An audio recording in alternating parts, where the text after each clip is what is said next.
Olá pessoal, tudo bem? Meu nome é Ricardo Faria Corrêa, e essa aqui é a aula de revisão de pesquisa operacional.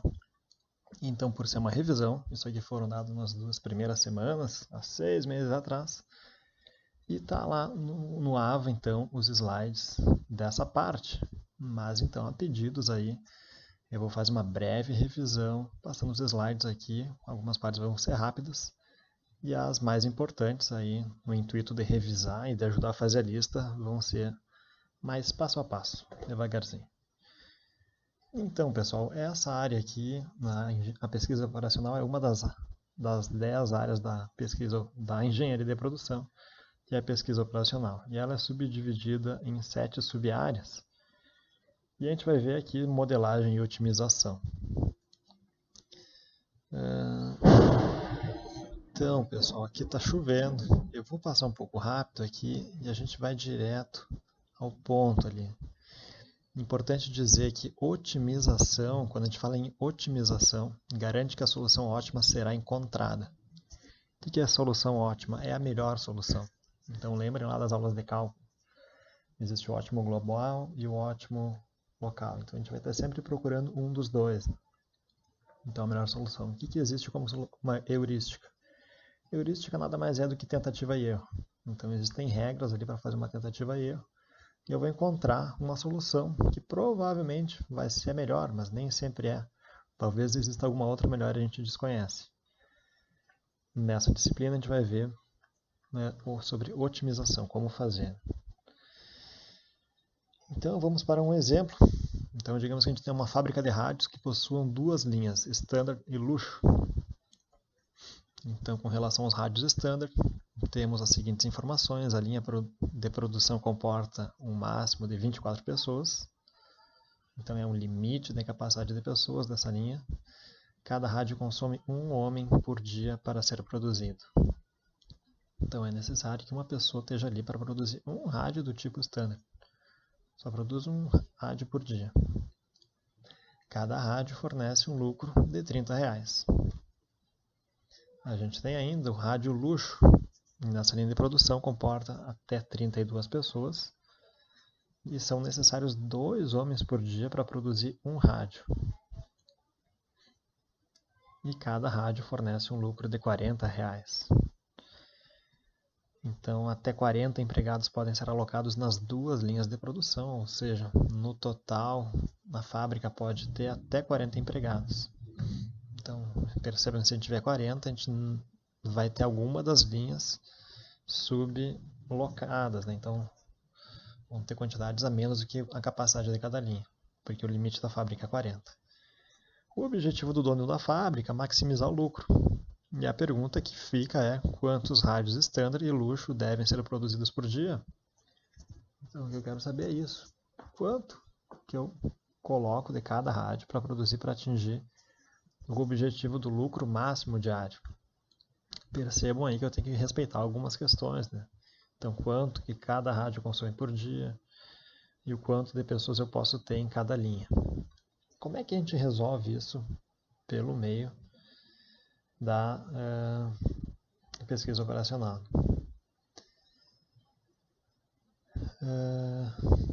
Então, desafio, opções de resolução, posso por tentativa e erro, máximo do modelo de luxo, maior lucro unitário, máximo do modelo standard e menor consumo. Eu posso ir por essas tentativas e erros. Mas aí ficam as perguntas: é uma garantia de que essa solução traz a melhor solução possível? É a solução ótima? Então, na verdade, as soluções 2 e 3 seriam heurísticas. Então, a gente seriam heurísticas porque foi por tentativa e erro. Né? Então, como é que se resolve? Né? Então, aqui fala um pouquinho sobre a origem da engenharia de produção. Vamos direto ao ponto ali. Então, também as áreas, depois vocês podem olhar com mais calma nos slides. A ideia é eu passar o suco da pesquisa operacional. A gente tem os tipos de pesquisa operacional, a programação linear. Então, o tipo de problema que a gente acabou de ver é um tipo de programação linear. Vamos entender logo mais sobre ele. Então, a programação linear, então, modelagem de problemas que possuem variáveis relacionadas linearmente. Então, lembram lá das equações lineares que vocês viam? E equações não lineares, qual que era a diferença delas? Então, as lineares são todas aquelas em que eu tenho funções matemáticas simples. O que é isso? Funções aritméticas de soma, divisão, subtração e multiplicação. Então, não tem função exponencial, raiz, derivada, integral, nada disso. Então, a gente tem equações simples, lineares, e só para elas que a gente vai trabalhar.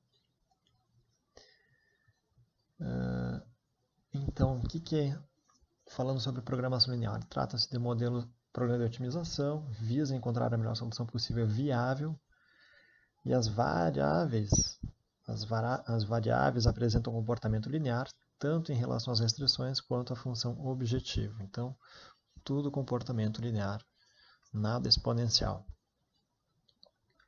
Então, um problema DPL, ou seja, programação linear, possui os seguintes elementos. Isso é importante. Todo modelo, toda modelagem, elas vão ter que ter esses 3 elementos. E o primeiro deles são as variáveis de decisão do problema. São variáveis manipuláveis, ou seja, eu posso alterar os valores. Normalmente a gente chama de x, xi, então posso ter x1, 2, 3, 4, 5, até i valores, até n valores. Então, essas variáveis manipuláveis no procedimento de busca pelo ótimo. Então, são essas variáveis que eu vou alterar para chegar na busca do meu ótimo do problema. Então, lembram lá do exemplo do rádio? As minhas variáveis de decisão naquele problema são a quantidade de rádios de cada modelo que eu vou produzir. Então, porque através dela, da alteração, eu vou alterando quanto eu produzo de cada um, eu vou chegar vou realizar o procedimento na busca pelo ótimo. Outro elemento, então no caso a gente vai ter o x1 e o x2, né? E para cada um deles a gente atribui um valor, x1, rádio standard, e x2, o rádio luxo. A gente tem um outro elemento que é a função objetiva, ou FO. Então é uma equação linear que relaciona as variáveis de decisão através de coeficientes da função objetivo. Por exemplo, pode ser o 2 e 3. E ela deve ser maximizada ou minimizada. Então toda função objetiva ela vai ser ou maximizada ou minimizada. Se não for nenhuma nem outra, tem uma coisa errada. Então, no exemplo do rádio, eu quero maximizar o lucro. Poderia ser minimizar o custo, por exemplo. Mas, no caso, a gente vai estar maximizando. Então, para maximizar o lucro, a gente vai levar em consideração quanto cada modelo de rádio proporciona de lucro. E a função objetivo vai ser escrita em função das minhas variáveis de decisão. Por exemplo, então toda função objetiva é expressa através da função z, da variável z, e as minhas variáveis de decisão através das variáveis x. É importante a gente manter essa definição, então z como função objetiva e x como as minhas variáveis de decisão, por facilidade, por padronização. E as restrições? Então, as restrições é um conjunto de inequações lineares que relaciona uma ou mais variáveis de decisão através de coeficientes técnicos. Então, eu posso ter, por exemplo, coeficientes técnicos 1 e menos 2, e que devem ser respeitadas na busca da solução ótima. Então, restrições no exemplo do rádio viriam a ser, por exemplo, o número de funcionários disponíveis para trabalhar. Então, também cada variável me demandava uma quantidade de funcionários para fazer um tipo de rádio. Então, essas são as minhas restrições. Esses são os 3 elementos: variáveis de decisão, função objetivo e restrições. Então, existe um procedimento na busca do ótimo. Então, eu vou sempre partir de um sistema real, eu vou definir o problema, entender qual problema eu estou resolvendo, e eu vou construir um modelo matemático, então que é o que a gente vai fazer ali, por exemplo, dos rádios. E depois a gente vai resolver o modelo, então a gente não vai resolver ainda nessa aula, mas nas seguintes. Depois vai validar, então fazer testes, ver se aquilo ali se aplica à realidade.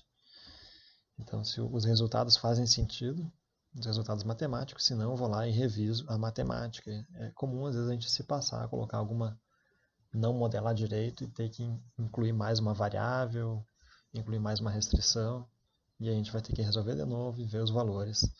E depois, estando tudo ok, a gente vai para a implementação do resultado, que é levar para a prática, né? Então é levar lá para o meu sistema real e ver os resultados, e aí fazer uma avaliação de como é que foi esses resultados na prática. Esse é o passo a passo. Então essas aqui serão as etapas da construção do modelo DPL, então identificar as variáveis de decisão relevantes. Então aqui eu falei, por exemplo, ali os x1, x2, listar todas as restrições do problema, então representado por equações ou inequações lineares, importante dizer que sempre são lineares. Então se tiver um expoente na 2, na 3, na 4, um polinômio ali, por exemplo, tem alguma coisa errada, não é um PL, não é um problema de programação linear. Identificar o objetivo, o critério de otimização do problema. Então, o que é, na verdade, entender qual é a função objetivo. Vamos para um exemplo? Então, vamos esquecer um pouquinho lá o exemplo do carro, dos rádios, e vamos para um exemplo aqui, uma fábrica de brinquedos. Então, uma empresa de brinquedos fabrica casas e ônibus de madeira. Cada casa é vendida por R$30 e utiliza R$13 de matéria-prima e R$14 de mão de obra. Além disso, para produzir uma casa é necessário 1 hora de carpintaria e 1 hora de acabamento. Cada ônibus é vendido por R$20 e utiliza R$8 de matéria-prima e R$10 de mão de obra. Então, para produzir um ônibus é necessário 1 hora de carpintaria e 1 hora de acabamento. Percebam que são vários dados aqui, várias características de produção. Então, a empresa não possui problema de fornecimento de matéria-prima, mas só pode contar com 80 horas de carpintaria e 100 horas de acabamento por semana. Então, significa que a gente tem aí restrições em horas de produção. Na demanda semanal por ônibus é ilimitado, ou seja, quantos ônibus eu colocar para vender, eu vou vender. Mas no máximo 40 casas são compradas a cada semana. Já casas, por outro lado, se eu colocar 41 casas, essa uma a mais que eu coloquei não vai ser vendida, porque está acima da demanda. A demanda é 40. Demanda semanal. Sempre é importante a gente saber qual que é o horizonte de tempo que a gente está falando. Sempre tem que estar no mesmo horizonte de tempo. E a empresa deseja maximizar seus lucros semanais. Então aqui ela já deu uma super dica de qual é a função objetiva. Então ela busca maximizar o quanto ela quer ganhar por semana. Então o que se pede é formule um modelo matemático a ser utilizado nessa otimização. Então a tarefa aqui é modelar, com base nos dados do problema, equações matemáticas que expliquem esse problema, para depois a gente resolver ela. Então, num segundo momento, atualmente o que eu quero só é a modelagem. Na modelagem é onde a gente tem que se esforçar um pouquinho mais. Uma dica super importante, depois quando passar para vocês as minhas resoluções, é que antes de formular o problema, organize as principais informações de uma tabela. Por exemplo, nesse tipo assim. Então aqui eu tenho as casas, o preço, o custo de matéria-prima, mão de obra, quanto é demandado de horas de carpintaria para cada unidade de casa e também quantas horas de acabamento por unidade é demandado para casa. E aqui tem uma informação adicional que é a demanda de casa. Então são até 40 unidades na demanda. E a gente tem aqui do mesmo modo para os ônibus, a informação organizada. E a gente tem aqui a restrição, então, das horas de carpintaria. Então, perceba que toda a informação que eu li para vocês está resumida nessa tabelinha. Ela vai ser super importante para depois a gente conseguir modelar o problema. Muitas vezes, a forma como a gente organiza esses dados pode nos ajudar, normalmente nos ajuda, mas às vezes, se a gente organiza de uma forma errada ou mal organizada, também nos dificulta a resolução do problema. Então, o primeiro ponto a decidir, a identificar, são as variáveis de decisão.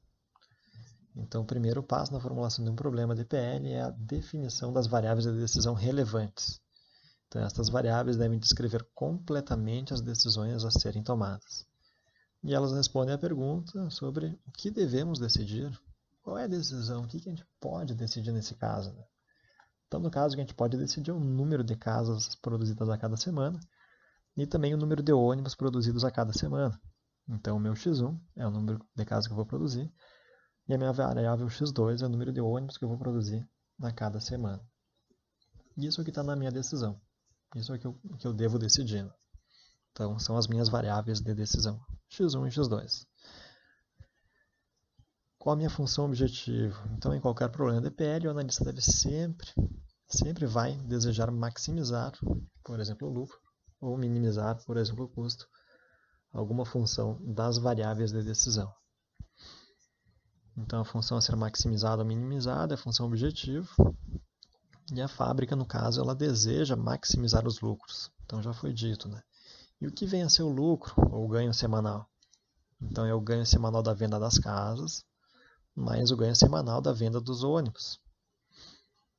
Então, eu tenho multiplicado ali o quanto que eu ganho de reais por cada casa vendida, vezes quantas casas eu vendi por cada semana, mais quanto eu ganho por cada ônibus vendido, multiplicado por quantos ônibus eu vendi por cada semana. O quanto eu ganho por cada casa, eu sei, mas o quanto eu vou vender, quanto eu vou produzir, é a incógnita, são as minhas variáveis de decisão. Logo, então, tenho a minha função que é 30x1 mais 20x1. Só que eu tenho que lembrar também que eu tenho custos envolvidos, né, que são os meus ganhos. Eu falei antes lucro, mas é só o ganho, digamos a receita. Então, eu tenho ali custos que são com matéria-prima. Então, ou MP, 13 vezes x1, quanto eu gasto matéria-prima para fazer as casas, mais 8, que quanto eu gasto para fazer a quantidade de ônibus por semana. Da mesma forma com a mão de obra. Considerando isso, então a função objetiva da fábrica é maximizar a equação, que então é a minha receita, menos o custo de mão de obra, de matéria-prima, menos o custo de mão de obra. E aí eu tenho essa equação final aqui, que é a minha equação objetivo, minha função objetivo. Então usaremos z para designar o valor assumido pela função objetivo. Então o meu z, no fim, quando eu descobrir que valores eu devo produzir de casas e ônibus por semana, eu vou ter um lucro total, que vai ser então designado pela variável z. Então, os números 2 e 3 são denominados coeficientes da função objetivo, e eles indicam a contribuição de cada variável no lucro da empresa. Ou seja, cada uma unidade que eu vendo de casa contribui em R$3 para aumentar o lucro da empresa. Da mesma forma, cada uma unidade de ônibus que eu vendo contribui em R$2 para aumentar o lucro da empresa. E agora, o que falta? Faltam as restrições. Então, à medida que x1 e x2 crescem, o valor da função objetiva aumenta. Que a gente acabou de ver. Mas x1 e x2 não podem crescer indefinidamente, até o infinito. Então, 3 restrições limitam seu crescimento. A primeira, que são as 80 horas de carpintaria por semana. A segunda, as 100 horas de acabamento por semana. E, por fim, não mais que 40 casas por semana devem ser produzidas. E as restrições devem ser expressas em termos das variáveis de decisão x1 e x2. Então não basta a gente saber essas restrições, a gente tem que relacionar elas com as variáveis de decisão. Vamos lá. Então, para a restrição 1, o total de horas de carpintaria por semana é dado por quanto de hora de carpintaria eu gasto para fazer uma casa, vezes as casas produzidas por semana, mais quanto eu dedico de horas de carpintaria para um ônibus, multiplicado por quantos ônibus foram produzidos numa semana. Isso daqui são as minhas variáveis de decisão. O total de horas de carpintaria para cada um deles é 1 hora para cada um.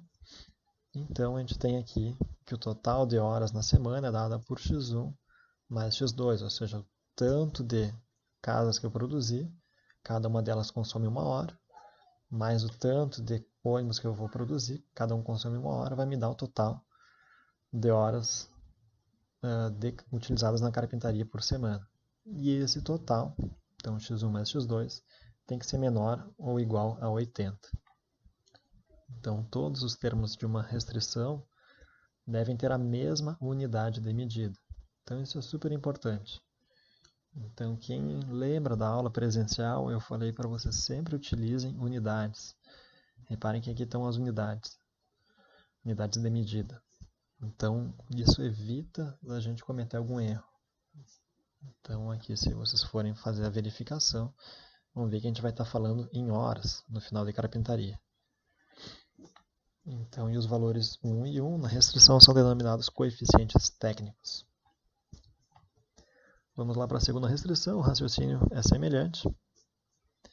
Então, total de horas de acabamento por semana, eu vou pegar horas de acabamento para cada casa.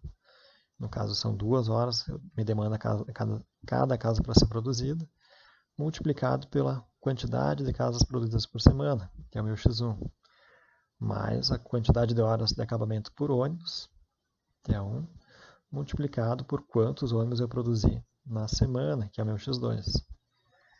Então, o total de horas produzidas tem que ser menor que 100, que é o total de horas que eu tenho disponível na semana para acabamento. Tranquilo? Mesmo raciocínio, né? Então, assim a gente consegue relacionar as variáveis de decisão dentro da restrição 2. E, por fim, a restrição 3, um pouco mais simples.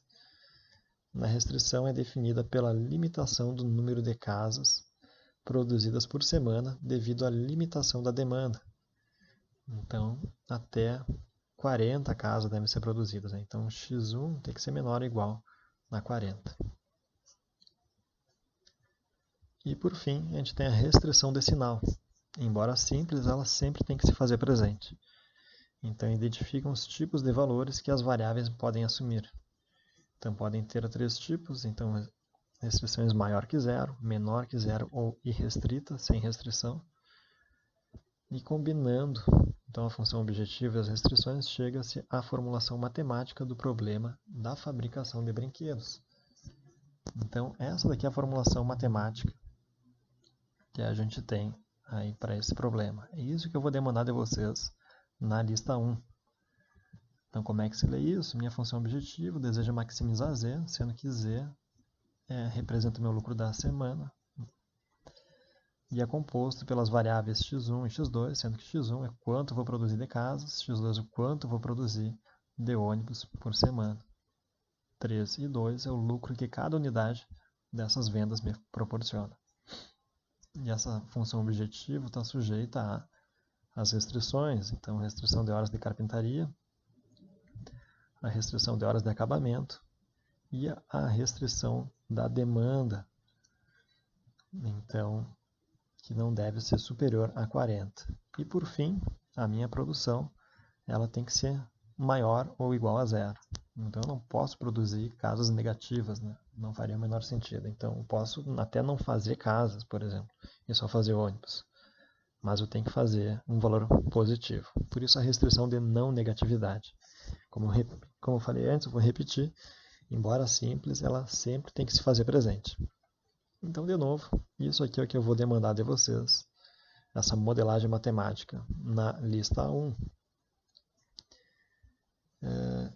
E é isso, pessoal. Então, essa aqui é um resumo da aula.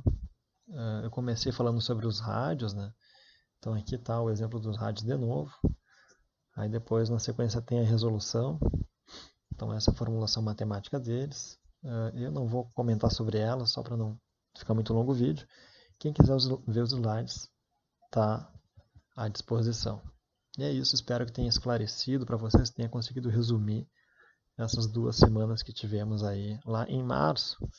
E agora a gente está recapitulando aí brevemente para dar sequência à disciplina. Até breve. Tchau, tchau.